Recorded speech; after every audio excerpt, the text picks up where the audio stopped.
zaman sekarang tuh startup tuh jadi kayak apa ya? Jadi kayak company yang kayak punya golden ticket or something lah kayak gitu. Entah itu mau dibilang kayak untuk stepping stone, tapi kalau misalnya buat anak-anak muda, khususnya anak-anak apa ya, yang zaman sekarang lah mau yang masih seumuran kita atau di bawah kita kan emang critical thinkingnya tuh menurut aku tuh wah banget kan. Ya. Dan cara mereka berpikir dan segala macam tuh lebih kreatif gitu. That's why mungkin mereka tuh lebih di startup. Mungkin kalau misalnya bisa dibilang tuh kalau di startup mereka tuh sistem kerjanya itu nggak yang oke tetap 9 to 5 tapi nggak kayak yang di kantor-kantor serius gitu loh.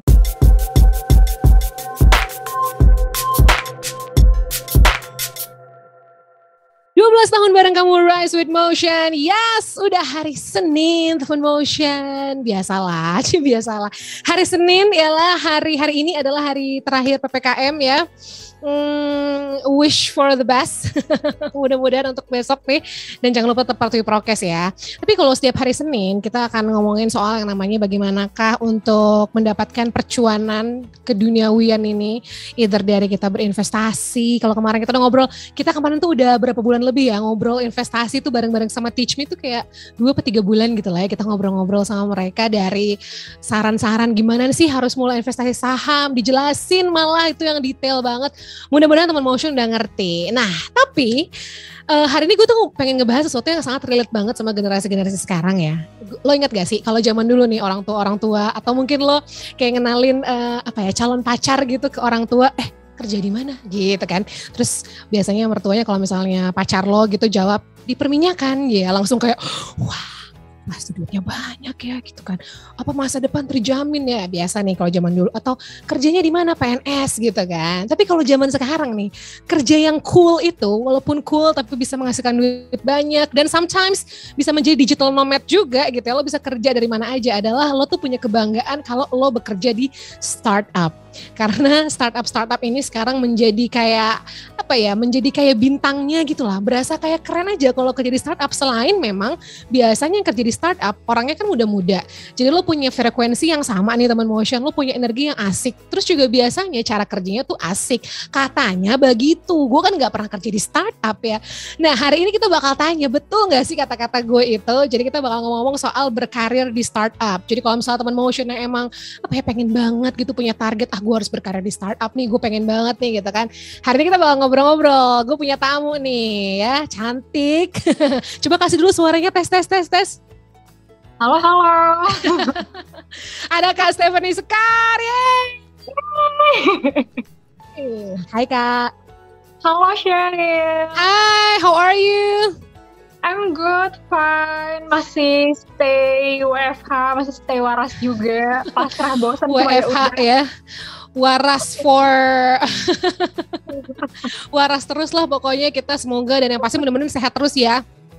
Yes, betul. Kamu gimana? Yes. Aku sehat aja. Alhamdulillah kita masih survive di a crazy situation. Yeah. Jadi kenapa Kak Stephanie Sekar hari ini ngobrol-ngobrol di Motion Cuan? Karena gue tuh ngeliat your experience gitu ya, your CV itu tuh dari satu startup ke startup lain. Tapi sebelum kita nanya itu, boleh mungkin dijelasin dulu sama teman Motion, siapakah dirimu ini gitu kan? Terus kerjanya di mana aja sih sebenarnya selama ini? Silakan Kak.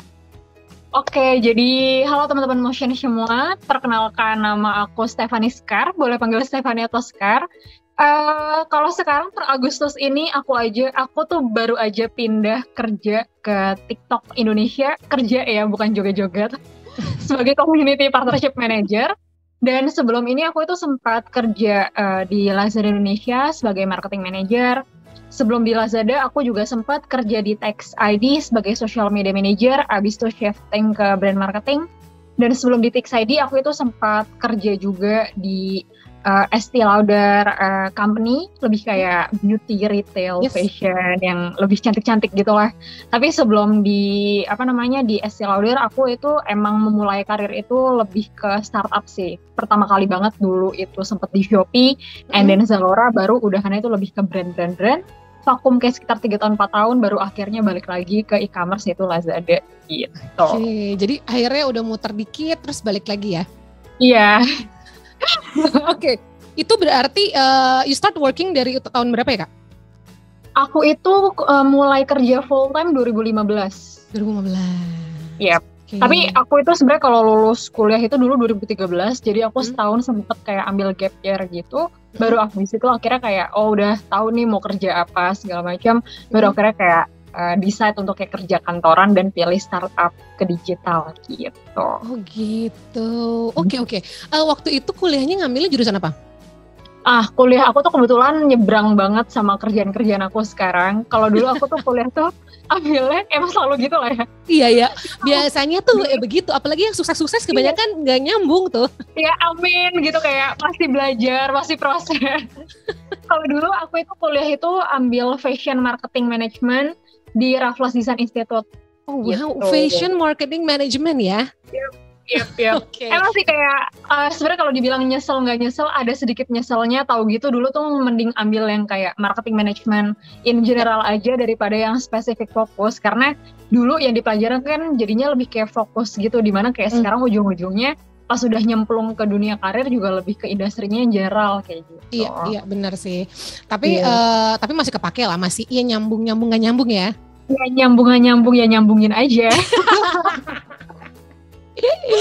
Oke, tapi lo ngerasa nggak sih Kak kalau sekarang tuh startup lagi banyak menjadi kayak kayak bintangnya gitu loh sama anak-anak muda tuh, kayak enak deh kerja di startup deh gitu, kayaknya enak deh gitu. Karena ada teman gue yang juga lumayan loncat-loncat tuh ke satu startup ke startup lain, terus kayak nggak mau pindah ke yang jenis lain, kayaknya enak udah di startup gitu. Yes. Ya mungkin emang bener sih, mungkin kalau kayak ya kita kan seumuran nih ya ceritanya, emang iya gitu kan. Cuma maksud aku mungkin kalau buat kayak zaman sekarang tuh startup tuh jadi kayak jadi kayak company yang kayak punya golden ticket or something lah kayak gitu. Entah itu mau dibilang kayak untuk stepping stone, tapi kalau misalnya buat anak-anak muda, khususnya anak-anak yang zaman sekarang lah, mau yang masih seumuran kita atau di bawah kita kan emang critical thinkingnya tuh menurut aku tuh wah banget kan. Dan cara mereka berpikir dan segala macam tuh lebih kreatif gitu. That's why mungkin mereka tuh lebih di startup. Mungkin kalau misalnya bisa dibilang tuh kalau di startup mereka tuh sistem kerjanya itu nggak yang tetap 9 to 5, tapi nggak kayak yang di kantor-kantor serius gitu loh. Yang kayak bener-bener berpaku, yang administrasi birokrasinya tuh yang kayak bener-bener kental. Kalau di startup kan masih lebih casual, tapi mungkin lebih look up-nya itu ke skill sama objektif experience atau kayak objektif goals yang kamu punya, daripada kayak kamu tuh kuliah manajemen bisnis berarti kamu cuma bisanya manajemen juga kayak gitu. Tapi kalau di startup itu dengan background kamu apa, as long kamu emang passionate terus ada experience dan emang kamu ada skill di situ, mereka tuh open tuh kayak ngasih kamu kesempatan untuk bekerja di ibarat position atau kayak di divisi yang emang interest sama kamu kayak gitu. Jadi emang based on skill dan your kerja lo nih dilihat hasilnya gitu ya. Iya. Jadi biasanya perusahaan-perusahaan startup ini Teman Motion lebih ngelihat hasil kerjanya deh, prosesnya nggak diliatin. Maksudnya kalau biasanya kan kalau perusahaan-perusahaan toko kan caranya nih ya textbook A B C D 1 2 3. Kalau di startup terserah lo mau caranya dari 10 9 juga nggak apa-apa. Yang penting hasilnya beres gitu kan. Dan mungkin kalau satu lagi nih, kalau aku boleh kayak sharing juga, kalau misalnya di perusahaan toko gitu kan tipenya ini nggak semuanya ya, cuma mostly 60-70% tuh yang kayak asal bapak senang, ya udah ikutin yang atas aja, ikutin dari manajemen aja kayak gitu. Cuma kalau misalnya di startup itu kayak banyak startup masih kasih kayak kebebasan, kayak kita ada big ideas seperti A kayak gitu. Oh ya udah, gimana nih kalau ide dari lo apa nyatuin jadi satu, jadilah untuk kayak running kayak proses untuk si project A tersebut kayak gitu. Jadi nggak harus ngikutin yang dari atas juga, tapi yang dari atasnya biasanya lebih open juga buat yang kayak bawah-bawahnya.